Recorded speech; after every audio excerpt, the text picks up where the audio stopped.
இது இன்றைய இரவு உணவு. கொஞ்சம் சாதம், ஒரு வடை, ஒரு டம்ளர் தண்ணீர். இது அதற்காக காத்திருப்பது. சில மணி நேரத்தில் எலும்பிலிருந்து இறைச்சியை பிரித்துவிடும் அளவுக்கு வலிமையான ஒரு திரவம். உங்கள் இரைப்பையும் இறைச்சிதான். அப்படியானால் அது ஏன் இன்னும் அப்படியே இருக்கிறது? இரைப்பைதானே ஒரு அமிலத்தை உற்பத்தி செய்கிறது. வெளியிலிருந்து வருவதில்லை. அதன் வலிமை pH 1.5. எலுமிச்சை சாற்றை விடவும் வினிகரை விடவும் காரமானது. ஒரு துண்டு இறைச்சியை இதில் போட்டால் அது உருக்குலைந்துவிடும். இதுதான் வேலை. உணவில் இருக்கும் புரதங்கள் பெரியவை. அவற்றை சிறு துண்டுகளாக்காமல் உடல் எடுத்துக்கொள்ள முடியாது. உணவோடு உள்ளே வந்த கிருமிகள் பெரும்பாலும் இங்கேயே முடிந்துவிடுகின்றன. ஒரு நாளைக்கு ஏறத்தாழ 1.5 லிட்டர். ஒவ்வொரு நாளும், உங்கள் வாழ்நாள் முழுவதும். இது எரிப்பதில்லை. அமைதியாக பிரித்துக் கொண்டே இருக்கிறது. ஆனால் அதை வைத்திருக்கும் பையும் புரதத்தால் ஆனதுதான். இதுதான் இரைப்பை. ஒரு தசைப்பை 1 லிட்டர் வரை நிரம்பக்கூடியது. அமிலத்துக்கும் உங்களுக்கும் இடையே மூன்று விஷயங்கள் நிற்கின்றன. மூன்றையும் பார்ப்போம். பை நின்று கொண்டிருப்பதில்லை. அது பிசைகிறது, அமிலத்தை உணவோடு கலக்குகிறது. 3 முதல் 5 மணி நேரம் இந்த வேலை நடக்கும். இரு முனையிலும் ஒரு கதவு. அமிலம் மேலேயும் போகக்கூடாது, சீக்கிரம் கீழேயும் போகக்கூடாது. இந்த சுவர் தடிமனானது அல்ல, உங்கள் கை நகத்தை விட கொஞ்சமே தடிமன். அதன் உள்பக்கம் முழுக்க அமிலத்தில் மூழ்கியிருக்கிறது. இரவும் பகலும். எனவே கேள்வி இன்னும் நிற்கிறது. அமிலம் ஏன் சுவரை தின்பதில்லை?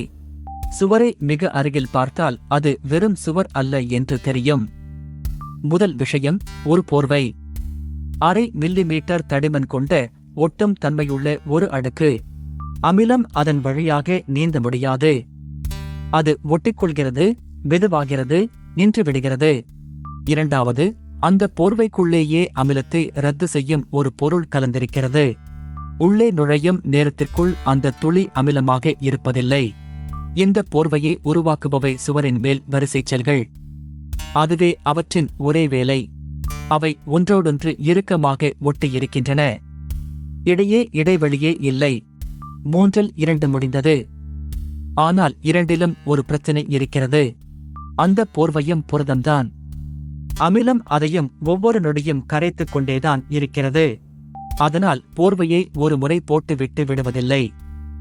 3வது விஷயம் இதுதான். அமிலம் கரைப்பதை விட வேகமாக அது மீண்டும் போடப்படுகிறது. சுவரை ஒரு தொழிற்சாலை வரிசையாக நினைத்து பாருங்கள். தேய்ந்தவை வெளியே, புதியவை உள்ளே. மேல் வரிசை முழுவதும் 3 முதல் 5 நாட்களுக்கு ஒரு முறை முற்றிலும் புதியது. இது விலை உயர்ந்தது. உங்கள் உடல் செலவழிக்கும் ஆற்றலில் பெரும் பங்கு இதற்கே போகிறது. போர்வை, எதிர்மருந்து, புதுப்பித்தல். 3ம் முடிந்தன. இப்போது ஒரு நல்ல கேள்வி. இந்த 3இல் 1 தோற்றால் என்ன ஆகும்? போர்வை மெலிந்தால் அமிலம் சுவரைத் தொடுகிறது. உங்கள் சொந்தச் சுவரில் ஒரு பள்ளம்.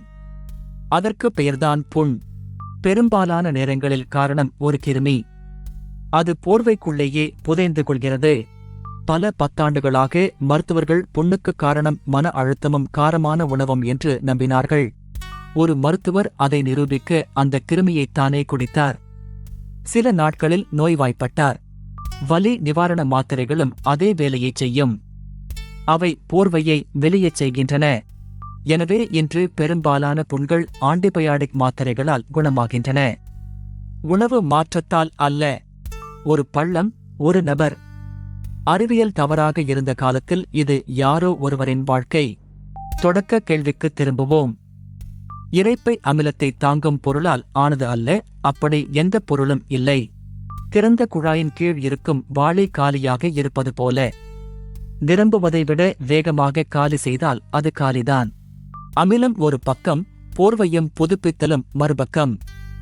ஒவ்வொரு நொடியும் நடக்கும் ஒரு போட்டி. இதற்கு ஒரு சோதனை இருக்கிறது. ஒருவர் இறந்த பிறகு புதுப்பித்தல் நின்றுவிடுகிறது. அமிலம் மட்டும் தொடர்கிறது. இரைப்பை அப்போது உண்மையிலேயே தன்னைத்தானே கரைக்கத் தொடங்குகிறது. உங்கள் இரைப்பை பாதுகாப்பாக இருப்பதற்கு ஒரே காரணம் நீங்கள் உயிரோடு இருப்பதுதான். அதே தட்டு. இப்போது அது கொஞ்சம் வேறு மாதிரி தெரிகிறது. நெஞ்செரிச்சல் என்பது இதுதான். அமிலம் இருக்க வேண்டிய இடத்தில் இல்லாமல். உணவுக் குழாய்க்கு அந்த போர்வை கிடையாது. அதனால்தான் அங்கே எரிகிறது. சிறிய அளவில் சாப்பிடுவது, சாப்பிட்டவுடன் படுக்காமல் இருப்பது, இரண்டும் உதவும். தேர்வுக்கு இரைப்பையின் முதன்மை பாதுகாப்பு சளி அடுக்கு. புண்ணுக்கு காரணமான கிருமியின் பெயர் ஹெலிகோபாக்டர் பைலோரி. ஒன்று உங்களுக்கு மதிப்பெண். மற்றொன்று சாப்பிடும்போது நினைவுக்கு வரும் ஒரு விஷயம். இந்த 7 நிமிடத்தில் நாம் 6 இடங்களை பார்த்தோம். 6ம் ஒரே உடலுக்குள், ஒரே நேரத்தில். இப்போதும் இந்த படத்தில் சொன்ன எண்கள் எங்கிருந்து வந்தன என்பது இங்கே. உங்கள் உடலில் வேறு எந்த பகுதி இப்படி ஒவ்வொரு நாளும் தன்னை திரும்பக் கட்டுகிறது? கீழே சொல்லுங்கள். அறிவியலை இப்படி பார்க்க விரும்பினால் பிரெயின் கிரெயின்